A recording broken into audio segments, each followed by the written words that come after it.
रमेश अब बड़ा हो गया था, पढ़ लिख कर अब उसकी एक अच्छी सी नौकरी एक शहर में भी लग गई थी। कुछ दिनों के बाद उसके माँ बाप के उसकी शादी एक सुंदर और सुशील लड़की से करा दिया, जो कि वह भी नौकरी करती थी। अब रमेश और पत्नी दोनों जॉब करते हुए एक साथ ही शहर में बस गए थे। कुछ दिनों के पश्चात रमेश के पिताजी भी अब इस दुनिया को छोड़कर चले गए, जिसके बाद उसकी माँ एकदम सी अकेले सी हो गई थी। जिसके बाद कुछ दिनों के बाद रमेश अपनी माँ को अपने साथ रहने के लिए शहर ले आया। जिसके बाद शहर में आकर रमेश की माँ खुद को एकदम अकेले पाती थी। इस तरह उन्हें भी अच्छा नहीं लगता था, लेकिन एक माँ अपने बेटे की हमेशा खुशी ही चाहती है, सो धीरे धीरे वह शहर में रहना भी सीख गई थी। लेकिन रमेश और उसकी पत्नी हमेशा अपनी माँ को समझाते रहते थे कि ऐसा मत करो, ये मत करो, मतलब कि वे अपने आगे माँ को गांव की एक तरह से गंवार ही समझते थे। लेकिन माँ की दिल तो हमेशा से अपने बच्चों के लिए बड़ा ही होता है, सो वे सभी बातें चुपचाप सुनकर हाँ में हाँ मिलाकर रह जाती थी।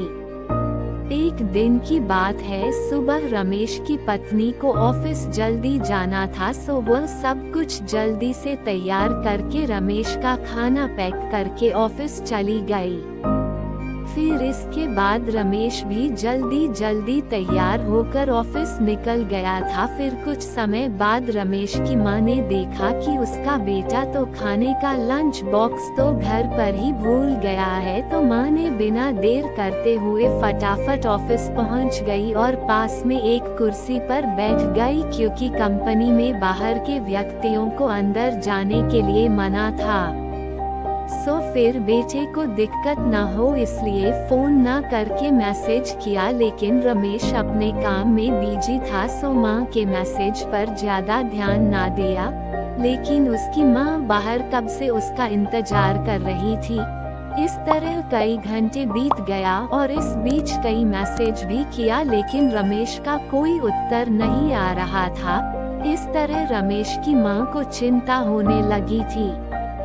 लेकिन रमेश अपनी माँ के कई मैसेज आने के बाद वह अंदर ही अंदर खूब गुस्सा होने लगा था। आज तो उसने तय कर लिया था कि आज घर जाकर माँ को खूब अच्छे तरह से समझा देगा कि यह उसका गांव नहीं है जो कुछ भी मनमानी करती रहेगी। और इस तरह शाम हो गया। अब रमेश घर जाने के लिए कंपनी के बाहर निकला तो देखा तो उसकी माँ तो यही खड़ी है, जिसे देखकर उसका गुस्सा अब सातवें आसमान पर था और बिना कुछ पूछे ही अपनी माँ को डांट फटकारने लगा कि पहले तब घर में खाली बैठे बैठे मैसेज से परेशान करती रहती है और अब तो उसके कंपनी में भी आ गई है। आखिर उनका यह गांव नहीं है जो मनमानी करती रहेगी।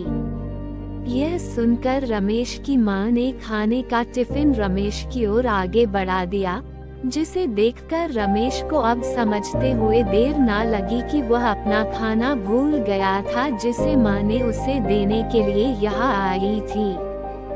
इसके बाद रमेश की माँ बोली, बेटा भले ही तुम बड़े हो गए हो, बड़े शहर में रहने लगे हो, भले ही अच्छे बुरे की ज्यादा समझ आ गई हो, लेकिन मेरे लिए आज भी मेरे कलेजे का टुकड़ा ही हो, जिसे मैंने बचपन से लेकर आज तक पालते हुए आ रही हो।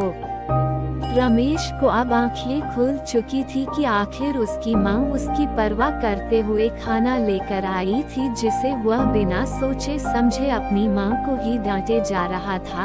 अब वह अपने किए हुए पर बहुत पछतावा हो रहा था, जिसे देखकर माँ ने उसे एक बार फिर से अपने गले लगा लिया और इस तरह रमेश अब आगे से खुद को माँ के लिए बदल लिया था।